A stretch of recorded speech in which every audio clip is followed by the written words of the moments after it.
Hello, എല്ലാവർക്കും പുതിയൊരു വീഡിയോയിലേക്ക് സ്വാഗതം. എല്ലാവരും സുഖമായിട്ടിരിക്കണമെന്ന് വിശ്വസിക്കണം. ഇന്ന് നമുക്ക് റെസ്റ്റോറൻറ്റ് സ്റ്റൈലിൽ ഒരു ഡ്രാഗൺ ചിക്കൻ ഉണ്ടാക്കാം.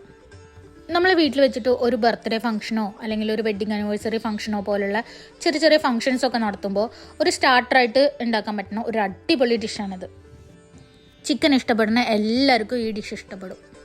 റെസ്റ്റോറൻറ്റിൽ നിന്നൊക്കെ കിട്ടുന്ന അതേ ടേസ്റ്റിൽ നമുക്ക് വീട്ടിൽ തന്നെ സിമ്പിളായിട്ട് ചെയ്തെടുക്കാം. അപ്പോൾ അതെങ്ങനെയാണ് ഉണ്ടാക്കാൻ നോക്കിയാലോ നമുക്ക്. അതിന് വേണ്ടിയിട്ട് ഞാനിവിടെ ഒരു 1/2 കിലോ ചിക്കനാണ് എടുത്തിട്ടുള്ളത്. 1/2 കിലോ ബോൺലെസ് പീസാണ് കേട്ടോ എടുത്തിട്ടുള്ളത്. ചിക്കൻ നന്നായി കഴുകി വൃത്തിയാക്കിയിട്ട് ഇതുപോലെ നീളത്തിൽ കട്ട് ചെയ്തെടുത്തിട്ടുണ്ട്. ഇനി അടുത്തതായിട്ട് ഞാനിവിടെ എടുത്തിട്ടുള്ളത് ഒരു സവോള നീളത്തിലരിഞ്ഞത്, കുറച്ച് വെളുത്തുള്ളി ചെറുതായിട്ട് ചോപ്പ് ചെയ്തത്, 3 പച്ചമുളക് ചെറുതായിട്ട് ചോപ്പ് ചെയ്തത്, സ്പ്രിംഗ് ഒനിയൻ്റെ വൈറ്റ് ഭാഗം ചെറുതായിട്ട് ചോപ്പ് ചെയ്തത്, ഒരു കഷ്ണം ക്യാരറ്റ് നീളത്തിലരിഞ്ഞത്, ഒരു ചെറിയ കഷ്ണം ക്യാബേജ് നീളത്തിലരിഞ്ഞത്, പിന്നെ ഒരു ക്യാപ്സിക്കം നീളത്തിലരിഞ്ഞത്, അവസാനം ഗാർണിഷ് ചെയ്യാൻ വേണ്ടിയിട്ട് കുറച്ച് സ്പ്രിംഗ് ഒനിയനും കൂടെ വേണം. ആദ്യം തന്നെ കഴുകി വൃത്തിയാക്കി വെച്ചിട്ടുള്ള ചിക്കൻ മാരിനേറ്റ് ചെയ്ത് വെക്കാം. അതിന് വേണ്ടിയിട്ട് ഒരു 3 ടേബിൾ സ്പൂൺ കോൺഫ്ലോർ എടുത്തിട്ടുണ്ട്. അതിലേക്ക് നമ്മൾ ഒരു 1/2 ടീസ്പൂൺ കുരുമുളക് പൊടി ചേർത്ത് കൊടുത്തു. പിന്നെ കുറച്ച് ചില്ലി ഫ്ലേക്സ്, പിന്നെ ആവശ്യത്തിനുള്ള ഉപ്പ്, ഒരു 1/4 ടീസ്പൂൺ മുളക് പൊടി. ഇതെല്ലാം ഒരു സ്പൂൺ വെച്ചിട്ട് നന്നായിട്ടൊന്ന് മിക്സ് ആക്കിയിട്ട് എടുക്കണം.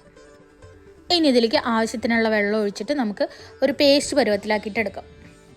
ഇനി ഇതിലേക്ക് കഴുകി വൃത്തിയാക്കി വെച്ചിട്ടുള്ള ചിക്കൻ ചേർത്ത് നന്നായിട്ടൊന്ന് മിക്സ് ആക്കിയിട്ടെടുക്കും.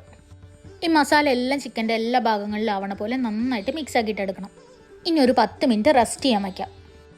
ഏകദേശം 10 മിനിറ്റ് കഴിഞ്ഞിട്ട് ഇനി നമുക്കൊരു പാൻ അടുപ്പിൽ വെച്ച് ചൂടാക്കി അതിൽ കുറച്ച് ഓയിൽ ഒഴിച്ച് കൊടുത്തിട്ട് ഈ ചിക്കൻ നമുക്ക് പൊരിച്ചെടുക്കാം. വെളിച്ചെണ്ണ ഉപയോഗിക്കേണ്ട, സൺഫ്ലവർ ഓയിലോ അല്ലെങ്കിൽ വേറെ ഏതെങ്കിലും റിഫൈൻഡ് ഓയിലോ ഉപയോഗിച്ചാൽ മതി. ചിക്കൻ ചട്ടിയിലിടുമ്പോൾ ഇതുപോലെ ഓരോന്നോരോന്നായിട്ട് ഇട്ട് കൊടുത്താൽ മതി. കോൺഫ്ലോർ ഉപയോഗിച്ച കാരണം കൊണ്ട് എല്ലാം കൂടെ ഒരുമിച്ചിട്ട് കൊടുത്താൽ ചിലപ്പോൾ ഒട്ടിപ്പിടിക്കാനുള്ള സാധ്യത ഉണ്ട്. അപ്പോൾ നമുക്കിങ്ങനെ സ്ട്രിപ്പായിട്ട് എടുക്കാൻ പറ്റില്ല. ചിക്കൻ എല്ലാം ഞാൻ ഇതുപോലെ ഓരോന്നോരോന്നായിട്ട് ഇങ്ങനെ ചട്ടിയിൽ വെച്ച് കൊടുക്കുകയാണ്. ഇനി ഇതൊരു ഗോൾഡൻ ബ്രൗൺ കളർ ആവണ വരെ തിരിച്ചു മറിച്ചിട്ടിട്ട് നമുക്കൊന്ന് വറുത്തെടുക്കാം. ചിക്കൻ ഏകദേശം റെഡിയായി വന്നിട്ടുണ്ട്. ഇനി നമുക്കിതൊന്ന് കോരി മാറ്റാം. ബാക്കിയുള്ള ചിക്കനും കൂടെ നമുക്കിതുപോലെ വറുത്തെടുക്കാം. അപ്പോൾ ചിക്കൻ എല്ലാം ഞാനിവിടെ വറുത്ത് കോരി മാറ്റി വെച്ചിട്ടുണ്ട്. ഇനി നമുക്കൊരു പാൻ അടുപ്പിൽ വെച്ച് ചൂടാക്കി അതിലേക്ക് ചിക്കൻ വറുത്ത ഓയിലിൽ നിന്ന് കുറച്ച് ഓയിൽ ഒഴിച്ചു കൊടുക്കാം. ഒരു 1.5 ടേബിൾ സ്പൂൺ ഓയിലാണ് ഞാൻ ഒഴിച്ചിട്ടുള്ളത്. ഓയിൽ നന്നായിട്ട് ചൂടായി വന്നപ്പോൾ അതിലേക്ക് ചോപ്പ് ചെയ്ത് വെച്ചിട്ടുള്ള വെളുത്തുള്ളി, പച്ചമുളക്, പിന്നെ സ്പ്രിംഗ് ഒനിയൻ്റെ വൈറ്റ് ഭാഗം, ഇതെല്ലാം കൂടെ ചേർത്തിട്ട് നന്നായിട്ടൊന്ന് ഇളക്കി കൊടുക്കണം. ഇതെല്ലാം ചെയ്യുമ്പോൾ തീ ഹൈ ഫ്ലെയിമിൽ വെച്ചിട്ട് പെട്ടെന്ന് വേണം ചെയ്തെടുക്കാൻ. നമ്മൾ ഈ ചേർക്കണ ഇൻഗ്രീഡിയൻസിൻ്റെ ഒന്നും ക്രഞ്ചിനെസ് പോകാനും പാടില്ല, എന്നാൽ അതിൻ്റെ ആ റോ ടേസ്റ്റ് ഒന്ന് മാറും വേണം. അതുകൊണ്ടാണ് ഹൈ ഫ്ലെയിമിലിട്ടിട്ട് പെട്ടെന്ന് ചെയ്യണത്. വെളുത്തുള്ളി പച്ചമുളകൊക്കെ ഇവിടെ ഏകദേശം റെഡി ആയിട്ടുണ്ട്. ഇനി നമുക്ക് ഇതിലേക്ക് അരിഞ്ഞു വെച്ചിട്ടുള്ള സവോളയും ക്യാരറ്റും ചേർത്തിട്ട് നന്നായിട്ടൊന്ന് ഇളക്കി കൊടുക്കാം. സവോളയും ക്യാരറ്റും ഒന്ന് ഒരുപാട് വെന്തു പോകാതെ ശ്രദ്ധിക്കണേ. ഇനി നമുക്ക് അരിഞ്ഞു വെച്ചിട്ടുള്ള ക്യാപ്സിക്കും ക്യാബേജും കൂടെ ചേർക്കാം. എല്ലാം കൂടെ നന്നായിട്ടൊന്ന് ഇളക്കി യോജിപ്പിക്കാം. ഇനി ഇതിലേക്ക് ഒരു 1/2 ടീസ്പൂൺ കുരുമുളക് പൊടിയും ഒരു 1/2 ടീസ്പൂൺ ചില്ലി ഫ്ലേക്സും കൂടെ ചേർക്കാം. ഇനി ഇതെല്ലാം കൂടെ ഒന്നുകൂടെ ഇളക്കി യോജിപ്പിക്കണം. ഇനി അടുത്തതായിട്ട് ഇതിലേക്ക് സോസുകളാണ് ചേർക്കുന്നത്. ഒരു 1.5 ടേബിൾ സ്പൂൺ ടൊമാറ്റോ സോസും, 1 ടേബിൾ സ്പൂൺ സോയ സോസും, 1 ടേബിൾ സ്പൂൺ ചില്ലി സോസും ചേർത്തുണ്ട്. നിങ്ങൾ ശ്രദ്ധിച്ചിട്ടുണ്ടാവും എന്ന് വിചാരിക്കണം. ഈ സോസുകളിലും പിന്നെ നമ്മൾ പൊരിച്ച് വെച്ചിട്ടുള്ള ചിക്കനിലും എല്ലാം ഉപ്പുള്ളതുകൊണ്ട് ഞാനിതിൽ ഉപ്പ് ചേർത്തിട്ടില്ല. ഇനി ഇതെല്ലാം കൂടെ മിക്സ് ആക്കിയിട്ട് നമ്മളൊന്ന് ജസ്റ്റ് ടേസ്റ്റ് ചെയ്ത് നോക്കിയിട്ട് അതിൽ ഉപ്പ് കുറവുണ്ടെങ്കിൽ മാത്രം ഉപ്പ് ചേർത്താൽ മതി. ഞാൻ ടേസ്റ്റ് ചെയ്ത് നോക്കിയപ്പോൾ എനിക്കിതിൽ ഉപ്പെല്ലാം പാകത്തിനാണ്, അതുകൊണ്ട് ഞാൻ ഇനി ഉപ്പൊന്നും ചേർക്കണില്ല. ഇനി ഇതിലേക്ക് ഒരു 1/2 ഗ്ലാസ് നല്ല തിളച്ച വെള്ളമാണ് ഒഴിച്ചു കൊടുക്കണം. പച്ചവെള്ളം ഒഴിക്കാതിരിക്കാൻ പ്രത്യേകം ശ്രദ്ധിക്കണം. തിളച്ച വെള്ളം തന്നെ ഒഴിച്ചു കൊടുക്കണം.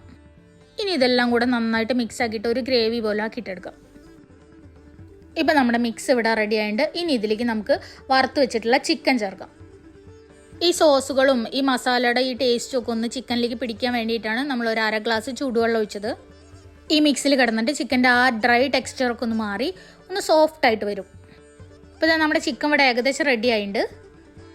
ഇനി കുറച്ച് സ്പ്രിംഗ് ഒണിയനും കൂടെ മേലിട്ട് കൊടുത്താൽ ഡ്രാഗൺ ചിക്കൻ ഇവിടെ റെഡി.